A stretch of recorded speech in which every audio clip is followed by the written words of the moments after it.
Ассаламу алейкум рахматуллахи баракату. Иншаллах, сегодня мы продолжим разъяснение основ исламского права. Продолжим говорить о некоторых вопросах, которые касаются усуль фикха. Именно той науки, которая помогает нам правильно понимать Коран, правильно понимать Сунну, делать правильные выводы.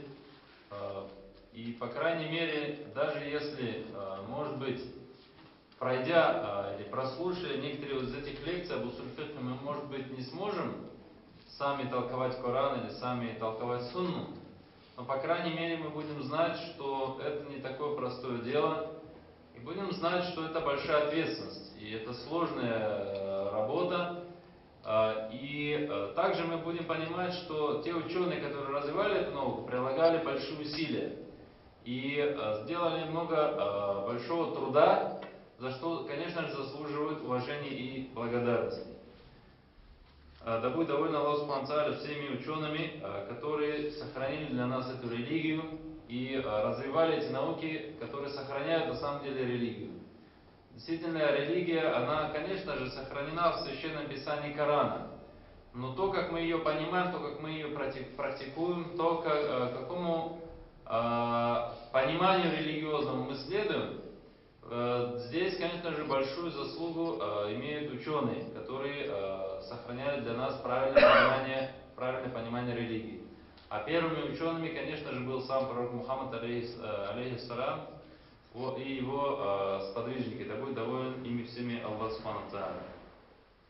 Последнюю тему, которую мы начали о ней говорить, это общие конкретные тексты доказательств. То есть общие конкретные доказательства. То есть нусус аль-амма и нусус аль-хасса. Или аль-ам и аль-хасс.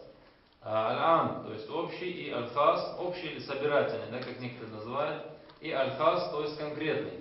Мы говорили, что тексты, а тексты у нас являются доказательством шариатских законов, они могут быть общими, могут быть конкретными.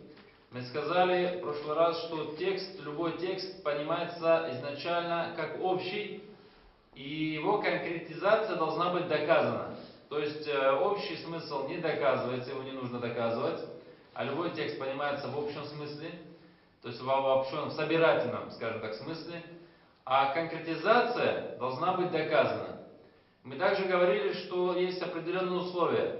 То есть, как можно текст общий конкретизировать, при каких условиях. И мы некоторые из этих условий упомянули.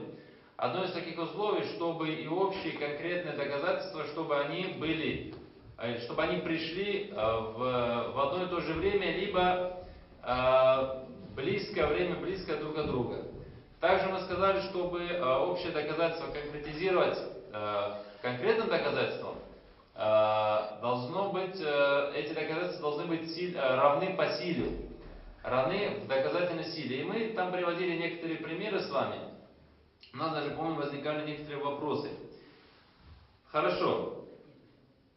Сегодня мы продолжим говорить на эту тему, потому что это на самом деле очень большая и сложная тема. Мы не говорим, может быть, о всех деталях этой темы, но общее представление должны они иметь, потому что это очень важная тема.